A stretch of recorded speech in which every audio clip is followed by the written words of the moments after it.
Hi everyone, I'm Madhumalti. I'm the founder of workshopforme.org. It's a non-profit organization based in Luxembourg that I started 9 years ago, and we teach kids coding, robotics and all the technology skills. The aim is to move children from being consumers to creators using technology.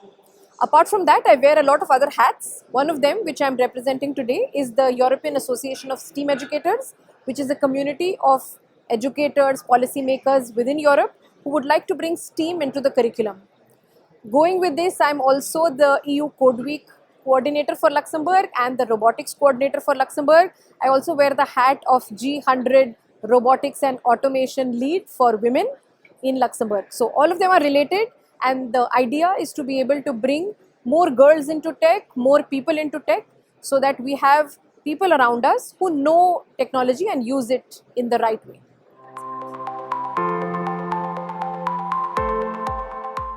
So EDUtech 2023 has been wonderful. This is my first year here. It has been so nice to see so many different stands, exhibitions, people putting up the products that they've come up with for EdTech. And what I loved most is the conversations I've had over lunch and coffee, such interesting conversations with people who are passionate about education. So more than the speeches and the talks and the panels, it's the conversations one-on-one with the people that make EDUtech such an interesting place to be.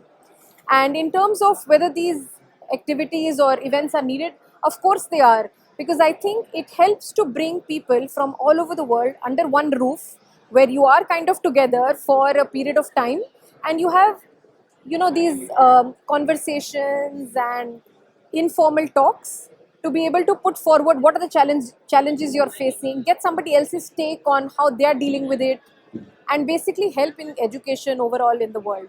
I mean, with online being such an important aspect in our lives today, and resources are no longer limited to a particular location, and having events like this, bringing all the different minds together is a really great, melting pot of educators around the world. So wonderful, keep going.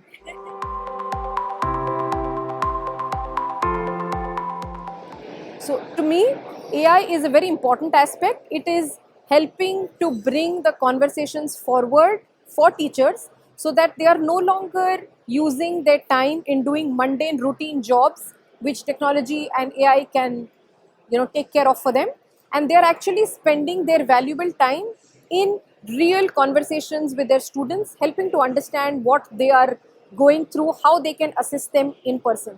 Just as an example, maybe technology can do an assessment and say this student has a score of this number, 15 out of 20, this one has a 16, this has a 5. So the teacher's role is not just about this level of assessment, but talking about the context that goes with the assessment. So the student who got a 5, for example, might be because of a situation at home which the AI or technology is not able to, answer or cater to. Whereas the teacher can now concentrate on these aspects and make learning more fun for everybody. So these tools are definitely going to help in a lot of different ways and make it accessible to many, many more people than it was before. Also, the personalization aspect, I think, is very important that AI is able to offer.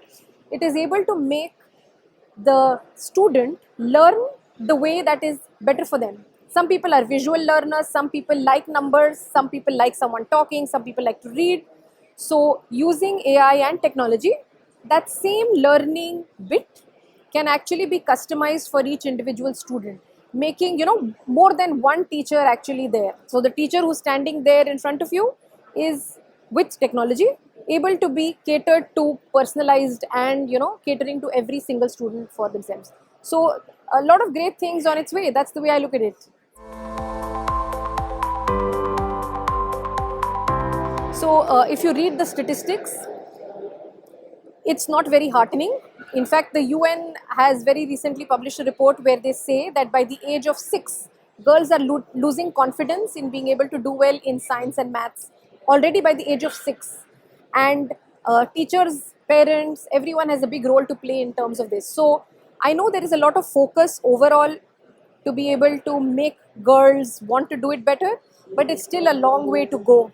I think it starts from primary school, where the girls should be told that they are completely equal to boys in terms of their mental capacities and physical capabilities to be able to do the subjects.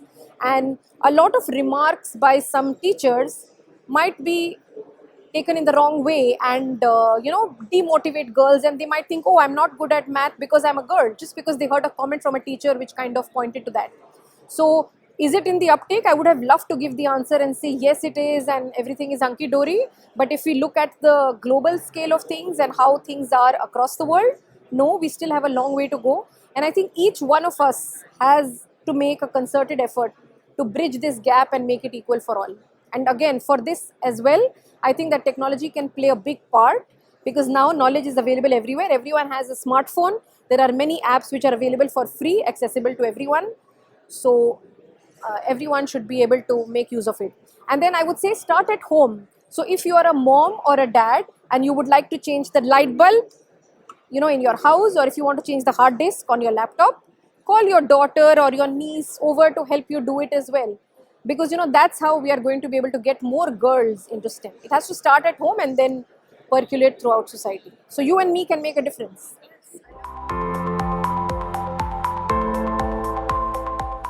I would say whatever technology is available today, being used by everyone, accessible to everyone, is the development that I'm looking forward to see.